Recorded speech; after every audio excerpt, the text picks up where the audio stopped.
தமிழகத்தின் முதலமைச்சராக பொறுப்பேற்றுள்ள தமிழக வெற்றிக் கழகத்தின் தலைவர் திரு சி ஜோசப் விஜய் அவர்களுக்கு அமைந்தகரை மக்கள் வாழ்வுரிமை பாதுகாப்பு சங்கத்தின் சார்பில் எங்களது மனம் நிறைந்த நல்வாழ்த்துக்கள் தெரிவித்துக் கொள்கிறோம். சென்னை அமைந்தகரை சங்கத்தின் அலுவலகத்தில் செய்தியாளர்களை சந்தித்த அமைந்தகரை மக்கள் வாழ்வுரிமை பாதுகாப்பு சங்கத்தின் தலைவர் சுதாகர் அவர்கள் பேசும்போது, நடந்து முடிந்த 2026 சட்டமன்ற தேர்தலில் தமிழகத்தின் முதலமைச்சராக பொறுப்பேற்றுள்ள தமிழக வெற்றிக் கழகத்தின் தலைவர் திரு ஜோசப் விஜய் அவர்களுக்கு எங்களது சங்கத்தின் சார்பில் நல்வாழ்த்துக்கள் தெரிவித்துக் கொள்கிறோம். மேலும் அமைந்தகரை மக்கள் சார்பாக கூறுவது என்னவென்றால், பல ஆண்டுகளாக குடியிருந்து வரும் அமைந்தகரை பகுதி மக்கள் பட்டா வழங்கப்படும் என கடந்த ஆட்சிக் காலத்தில் தெரிவித்தனர். ஆனால் ஒரு சிலருக்கு மட்டுமே பட்டா வழங்கப்பட்டது. மீதமுள்ளவர்களுக்கு எந்தவித பதிலும் அளிக்காமல் ஆட்சி காலம் முடிவடைந்தது. தற்போது முதலமைச்சர் ஜோசப் விஜய் அவர்கள் தமிழக முதலமைச்சராக பதவியேற்றிருப்பது உண்மையிலேயே மிக்க மகிழ்ச்சி அளிக்கிறது. மேலும் எங்களுடைய பல ஆண்டு கோரிக்கையான அமைந்தகரை வாழ் பகுதி மக்களுக்கு பட்டா வழங்கிட வேண்டும். நீங்கள் ஆட்சி பொறுப்பேற்றவுடன் கூறிய வார்த்தைகள் தமிழகம் மட்டுமல்ல, இந்தியாவையே நெகிழ வைத்தது. தமிழகத்தில் லஞ்சம் லாவண்யம் இல்லாத ஆட்சி இனி நடக்கும். தவறு செய்தவர்கள் யாராக இருந்தாலும் நிச்சயமாக தண்டிக்கப்படுவார்கள். தமிழக மக்களின் தேவைகளை பூர்த்தி செய்வது தனது கடமை என உறுதியளித்தார். தமிழ்நாடு முதலமைச்சர் அவர்களுக்கு எங்களது சங்கத்தின் சார்பில் மீண்டும் நல்வாழ்த்துக்கள் தெரிவித்துக் கொள்கிறோம். ஜாதி மதம் இனம் கடந்து அனைவருக்கும் சமமான வாய்ப்பை அளித்துள்ள தமிழக முதலமைச்சர் அவர்கள் உங்களுடைய பொற்கால ஆட்சியில் இதனை நிவர்த்தி செய்து அனைவருக்கும் பட்டா வழங்கிட வேண்டும் என வேண்டுகோள் விடுத்தார்.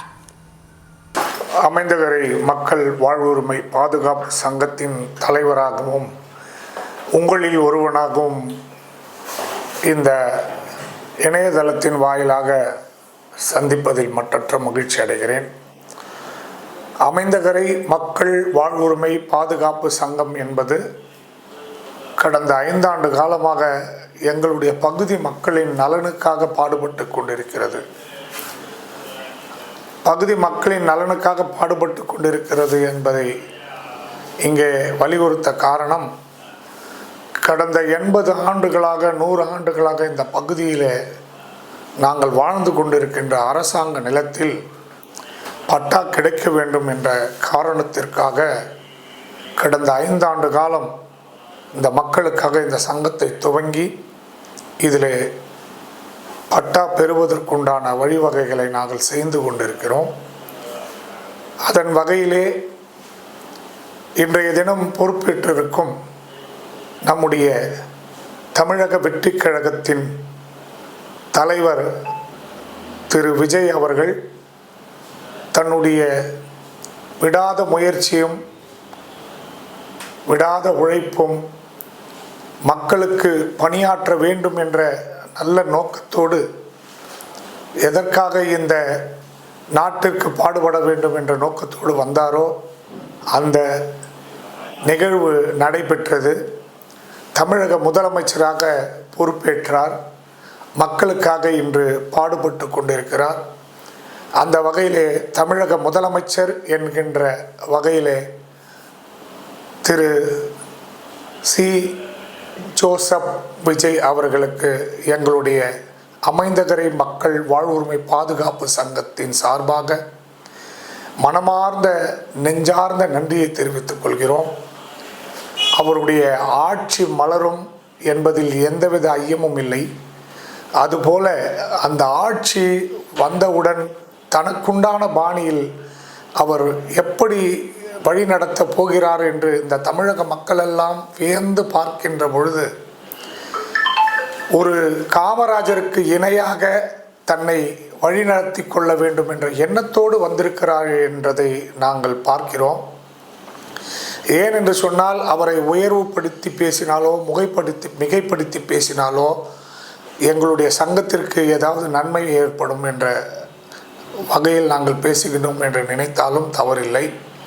ஆனால் அவர் செய்கின்ற ஒவ்வொரு விஷயங்களையும் பார்க்கும் பொழுது ஆச்சரியமாகவும் ஐயமாகவும் இருக்கிறது. இப்படிப்பட்ட ஒரு முதலமைச்சர் இந்த நாட்டிலே 60 ஆண்டு காலம் கழித்து கிடைத்திருக்கிறார் என்பதை பார்க்கும் பொழுது மிகவும் அதிர்ச்சியாக இருக்கிறது. இப்படிப்பட்ட ஏன் என்று சொன்னால், அவர் செயல்படுகின்ற திட்டங்கள், அவர் ஆணையிடுகின்ற ஒரு ஆணையும், அது பிறப்பிக்கின்ற உத்தரவும், அதை பின்பற்றுகின்ற அமைச்சர்களும் இளம் வயது உடையவர்கள், இளம் வயதை கொண்ட சட்டமன்ற உறுப்பினர்கள், இவர்களை போன்றவர்களை வைத்துக்கொண்டு இதற்கு முன்னால் இருந்த அதிகாரிகளை எல்லாம் மாற்றி தனக்கான அதிகாரிகளையும் தனக்கான உண்டான அதிகாரிகளை வைத்து கடந்த 10 நாட்களில் மிக சிறப்பான முறையிலே மகளிருக்கு 1000 ரூபாய் திட்டங்களும், அம்மா உணவகம், எந்த அரசையும் பழிவாங்கும் நோக்கம் இல்லாமல், குறிப்பாக திமுக ஆட்சிக்கு வந்தால் அதிமுகவை பழிவாங்கும், அதிமுக வந்தால் திமுகவை பழிவாங்கும், இப்படிதான் அரசியல் அமைப்பு போய்கொண்டிருந்தது கடந்த 50 ஆண்டு காலமாக. ஆனால் இன்றைய தினம் அந்த ஜோசப் விஜய் அவர்கள் முதலமைச்சர் என்கின்ற அந்த பதவிக்கு உண்டான விஷயத்தை மட்டும் பார்த்து கொண்டிருக்கிறார் என்பதை நாங்கள் கூர்ந்து நோக்கி கொண்டிருக்கிறோம். காரணம் என்னவென்றால், அவருடைய அரசியலமைப்பு சட்டத்தில் எப்படி உறுதிமொழி கொண்டாரோ அதுபோல் மக்களின் நலன்களை மட்டும் கருத்தில் கொண்டு பார்த்து கொண்டிருக்கிறார். அவருடைய ஆட்சி 108 சட்டமன்ற உறுப்பினர்களை வைத்து ஒரு தொங்கு சட்டமன்ற உறுப்பினர் அமைத்து அதை கொண்டு கவனத்தில் கொண்டு நடத்துகின்ற எவரும் சில விஷயங்களில் தடுமாறுவார்கள். சிலருக்கு விட்டு கொடுக்க வேண்டும், சிலர் கேட்பதை நாம் செய்து கொடுக்க வேண்டும் என்ற நோக்கத்தோடு ஒரு பயத்தோடு முதலமைச்சராக வருவார்கள். ஆனால் நான் பார்த்த வகை சட்டமன்ற தொங்கு சட்டமன்றம் நான் பார்த்தவரை இதுதான் முதல் முறை. அந்த முதல் முறை சட்டமன்றத்தையே மிக எளிமையாகவும், மிக எளிமையாக சொல்வதை விட மிக நேர்த்தியாக கூர்மையாக உற்று கவனித்து வந்தவுடன் மதுக்கடைகள் மூடினார். பெண்களுக்கு 1000 ரூபாய் நன்கொடை அந்த இதுவை நலத்திட்ட உதவி செய்தார். இதுபோல் செய்கின்ற அனைத்துமே எந்த ஒரு பிரதிபலனும் பார்க்காமல் அவருடைய எதற்காக வந்தாரோ அந்த நோக்கத்திற்காக அதை செய்கிறார். அதுபோல இன்றைய தினம் அவருடன் இருக்கும் புசி ஆனந்த் அவர்கள், அமைச்சர் புசி ஆனந்த் அவர்கள், மதிப்பிற்கும் மரியாதைக்குரிய திரு புசி ஆனந்த் அவர்கள் அவருடைய தொகுதிக்கு செல்லும் பொழுது அங்கு எடுத்தவுடன் சொன்ன விஷயம், இங்கு இருக்கின்ற மக்களுக்கு கண்டிப்பாக பட்டா வழங்கப்படும், அது எந்த மாதிரி நிலமாக இருந்தாலும் அதை சரி செய்து வழங்கப்படும் என்று சொன்னார். அதுபோன்று நாம் கடந்த காலங்களில் இந்த பகுதியிலே பட்டா வழங்கி இருக்கிறார்கள். அது அப்பொழுது இருந்த முன்னாள் முதலமைச்சர் அவர்கள் 2 சென்ட் நிலங்களுக்கு பட்டா வழங்க சொல்லியிருந்தார்கள். எங்கள் பகுதியிலே அது கிடைத்து விட்டது.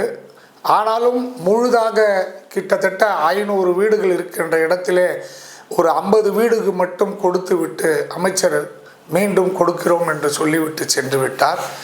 இங்கு இருக்கின்ற நிலைமை என்னவென்று முன்னால் இருப்பவர்களுக்கு தெரியும். ஆனால் இப்பொழுது இந்த பகுதியிலே மீதமுள்ள மக்கள் அனைவருக்கும் இதில் கோவில் நிலங்கள் அல்ல, அரசு சர்க்கார் புறம்போக்கு என்று தெரிந்தும் கூட சில அதிகாரிகள் இங்கே லஞ்சம் பெறுகின்ற வகையில் முன்னால் இருந்தவர்கள் இந்த மக்களை ஏமாற்றி பெண்களை துன்புறுத்தும் வகையிலே நடந்து கொண்டதால் இந்த சங்கம் உருவாக்கப்பட்டது. அதன் வகையிலே அதை தெரிந்து கொண்டு முன்னால் இருந்த இங்கே இருக்கின்ற சட்டமன்ற உறுப்பினர்கள் இங்கே பணி செய்து இந்த 10 ஆண்டுகளாக நாங்கள் சங்கம் தொடங்கிய பிறகு அந்த பட்டாவை இங்கே கொடுப்பதற்கு முன் வந்தார்கள். அதை கொடுத்து பாதி கொடுத்து மீதி கொடுக்காமல் இந்த மக்களை வதைக்கின்றார்கள்.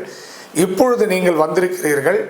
உங்கள் கவனத்திற்கு இதை கொண்டு வருவதற்கு காரணம் என்னவென்றால், இங்கு இருக்கின்ற அதிகாரிகள் சொல்லுவதையெல்லாம் நீங்கள் நம்பாமல் மக்களின் உண்மை நிலவரம் என்ன, உண்மை கலவரம் இங்கே என்ன இருக்கிறது என்பதை நீங்கள் வந்து நேரடியாக உங்களுடைய அதிகாரிகளை வரவைத்து இங்கு மக்களோடு மக்களாக என்ன நடந்திருக்கிறது என்பதை தெரிந்து கொண்டு அதற்கு பிறகு நீங்கள் பட்டா வழங்கலாம்.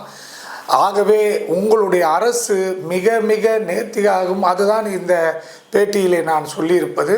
நீங்கள் மிகவும் நேர்மையாக மக்களுக்கு சரி செய்ய வேண்டும், பணி செய்ய வேண்டும் என்ற நல்ல நோக்கத்தோடு வந்திருக்கின்ற முதலமைச்சராகவும் சட்டமன்ற உறுப்பினர்களாகவும் அதற்குண்டான துறையை சார்ந்த அமைச்சர்களாகவும் நீங்கள் விளங்குகின்ற காரணத்தினால் எதற்கும் நீங்கள் தலை வணங்க மாட்டீர்கள். அங்கே உண்மை நிலையை கண்டறிந்து அவர்களுக்கு பட்டா வழங்குவீர்கள் என்று எங்களுக்கு நன்றாக தெரிகிறது. அந்த ஒரு நோக்கத்தின் காரணமாக தான் இந்த பதிவை உங்களுக்கு நாங்கள் போடுவதற்கு கடமைப்பட்டிருக்கிறோம். திரு ஜோசப் விஜய் அவர்கள் மிக மிக சீரும் சிறப்புமாக இந்த ஆட்சியை செய்வார். இதற்கு மேலும் அவர் கண்டிப்பாக இதை தொடர்ந்து செய்வார். 5 ஆண்டு காலம் இந்த ஆட்சி நல்ல முறையிலே மக்களுக்கு பயனளிக்கும் முறையிலே நல்ல விதத்திலே நடத்துவார் என்பதில் எந்த சந்தேகமும் கிடையாது. எங்களுடைய அமைந்தகரை மக்கள் மிகவும் சந்தோஷமாகவும் மனமகிழ்ச்சியோடும் இருக்கிறார். நமக்கு பட்டா கிடைத்துவிடும். திரு விஜய் அவர்கள் மிக சீரும் சிறப்புமாக வந்த ஒரு சில தினங்களிலே பல நலத்திட்ட உதவிகள் செய்து கொண்டிருக்கிறார். ஆகவே நம்முடைய பட்டா பிரச்சனையும் அவரிடத்திலே சொன்னால் கண்டிப்பாக, ஏன் என்று அவரிடத்திலே என்று சொன்னால் 2-3 முறை நாங்கள் சொல்கிறோம் என்றால், இதற்கு முன்னால் இருந்த அமைச்சர், இந்து அறநிலையத்துறை அமைச்சர் திரு சேகர்பாபு அவர்களிடம் நாங்கள் எடுத்து கூறிய பொழுது அவர் எல்லாத்தையும் கேட்டுக்கொண்டு நான் பண்ணுகிறேன், நான் செய்கிறேன் சொல்லிவிட்டு எங்களை உதாசீனப்படுத்தியது தான் மிச்சம். எங்களை உரிய முறையில் அழைத்து எங்களுடைய பிரச்சனையை அவர் காது கொடுத்து கேட்கவில்லை. அவர் முதலமைச்சர் ஸ்டாலின் அவர்களை மட்டும் சரி செய்து கொண்டு அவர் கீழே இருக்கின்ற மக்களை கவனிக்காமல் விட்டது தான் இன்றைக்கு ஆட்சி பறிபோனதுக்கு காரணம். இதை மிகவும் உண்மையாக சொல்கிறேன். அதில் பல விஷயங்கள் இருக்கிறது. நான் அரசியல் உள்ளே செல்ல விரும்பவில்லை. இந்துக்களுடைய உணர்வுகளை புரிந்து கொண்டு நடந்து கொண்டிருந்தால் இன்னும் மிக அருமையாக செயல்பட்டிருக்கலாம். எங்களை போன்ற மக்கள், பாதிக்கப்பட்ட மக்களுக்கு பட்டா வழங்கியிருந்தால் அனைத்து மக்களும் இன்றைக்கு 80 ஆண்டு காலம் 100 ஆண்டு காலம் வாழ்கின்ற மக்களுக்கு பட்டா வழங்கியிருந்தால் மிகவும் கௌரவமாக இருந்திருக்கும். அவருக்கு தெரிந்தவர்கள் வரையும் பட்டா கொடுத்து விட்டு எங்களை எல்லாம் நடு ரோட்டில் விட்டு சென்று விட்டார்கள். ஆனால் நீங்கள் உங்கள் அதிகாரிகளை வைத்து, உங்கள் அமைச்சர்களை அமைந்தகரை மக்களுக்கு வர வைத்து, நீங்கள் இது போன்ற ஒரு சங்கம் இருக்கிறது, என்ன நடந்திருக்கிறது என்பதை தெரிந்து கொண்டாலே உங்களுக்கு உண்மை புரியும். நாங்கள் இதற்கு மேல் எடுத்து சொல்ல ஒன்றுமில்லை. எங்களுக்கு தேவைப்பட்டா, உங்களுக்கு தேவை நல்லாட்சி. அந்த நல்லாட்சியை நீங்கள் தருகிறீர்கள். உங்கள் மூலம் நாங்கள் பட்டா வாங்க போகிறோம் என்பதை மிக மகிழ்ச்சியோடு தெரிவித்துக் கொள்கிறோம். அந்த பட்டா பெற்றால் தாவேகாவுக்கு காலகாலமாக அந்த கட்சி இருக்கும் வரை நாங்கள் நன்றியோடு இருப்போம் என்பதை தெரிவித்துக் கொள்கிறோம். முன்னால் யாரையும் நான் பழி வாங்க வேண்டும் என்ற நோக்கத்தில் சொல்லவில்லை. இதற்கு முன்னால் இருந்த அதிகாரிகளும் சரி, ஒரு சில அதிகாரிகள் செய்த தவறினால் ஆட்சி போனது, ஒரு சில அமைச்சர்கள் செய்த தவறினால் ஆட்சி போனது. ஆனால் முதலமைச்சர் என்பவர் முதலமைச்சர் பதவியை மட்டும் பார்ப்பதை விட அதற்கு கீழே இருக்கின்ற அமைச்சர்கள் என்னென்ன தவறு செய்கிறார்கள், யாருக்கு வளைந்து கொடுத்து எதை சரி செய்வதற்காக எதை விட்டு கொடுக்கிறார்கள் என்பதை உற்று நோக்கி பார்க்க வேண்டும். நாங்கள் அனுபவத்தில் சிறந்தவர்கள் என்று சொல்வதை விட மக்களோடு மக்களாக எளிமையாக பழகக்கூடியவர்கள். அதனால் எங்கள் அறிவிற்கு தெரிந்ததை நாங்கள் இணையத்தின் வாயிலாக தங்களுக்கு தெரிய வேண்டும் என்ற நல்ல நோக்கத்தில் தான் இதை கூறுகிறோம். ஏன் என்று சொன்னால், அதிகாரிகள் சில தவறுகள், ஆவணங்கள் மாற்றி அமைத்து சில உயர் அதிகாரிகளை தன்னுடைய வயப்படுத்த வேண்டும், சில உயர் அதிகாரிகள் தன் பேச்சையே கேட்க வேண்டும் என்பதற்காக கீழ்மட்டத்தில் இருக்கின்ற சிறு சிறு அதிகாரிகளாக இருப்பவர்கள் மேல்மட்டத்தில் இருக்கும் அதிகாரிகளையும் அமைச்சர்களையும் குஷிப்படுத்த வேண்டும், அவர்களை வைத்து நாம் கோடியாக சம்பாதிக்க வேண்டும் என்ற நோக்கத்தோடு தமிழகத்தில் இருக்கின்ற பல நிலங்களை கோவில் நிலங்களாக மாற்றி அந்த நிலங்களுடைய உண்மைத்தன்மையை மறைத்து மக்களை மிகவும் சித்திரவதைக்குள்ளாக்கி கொண்டிருக்கிறார்கள் கடந்த 50-60 ஆண்டுகளாக. அதை மட்டும் நீங்கள் உற்று நோக்கி அந்த ஆவணங்களில் இந்த நிலங்கள் கோவில் நிலங்களா இப்பொழுது மாற்றப்பட்டிருக்கிறார்கள். 2010 மோடிஜி அவர்கள் டிஜிட்டல் இந்தியாவுக்கு பிறகு மாற்றப்பட்ட சில ஆவணங்கள் இருக்கிறது. நாங்கள் இருக்கின்ற இடமெல்லாம் அரசு சர்க்கார் புறம்போக்கு இன்றும் இருக்கின்றது. ஆனால் நீதிமன்றங்களுக்கு சென்றால் கூட அரசின் நேரடி தொடர்பில் நீதிமன்றங்கள் இருக்கிறதா, நீதிமன்றங்களின் தொடர்பில் அரசு இருக்கிறதா என்று தெரியவில்லை. எந்த ஒரு வழக்கையும் நியாயமான வழக்கை எங்கள் பக்கத்திலே இருக்கின்ற எந்த வழக்கு நீதிமன்றங்களுக்கு சென்றாலும் அந்த வழக்குகளை பார்க்காமல் அதிகாரிகள் சொல்லுகின்றதை வைத்து எங்களுக்கு தவறான முறையிலே நீதி வழங்குகிறார்களோ என்று நாங்கள் பயப்படுகிறோம்.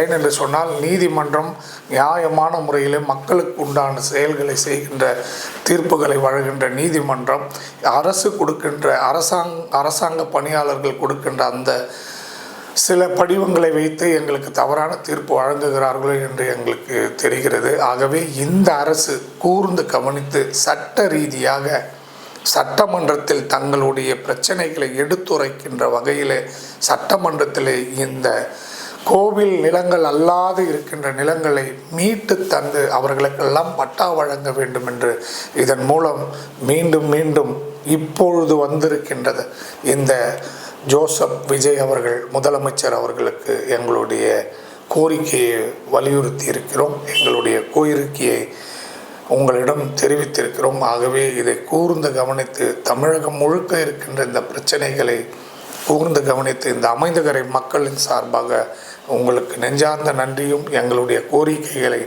வெகு விரைவில் சரிப்படுத்தி அவர்கள் எல்லோரும் பட்டா அடைந்து உங்களுக்கு என்றென்றும் நன்றி கடன் படும் வகையில் நடந்து கொள்ளுமாறு எங்களுடைய கோரிக்கைகளையும் பிரச்சனைகளையும் கூர்ந்து கவனிக்குமாறு கேட்டுக்கொள்கிறோம். நன்றி, வணக்கம், ஜெயஹிந்த்.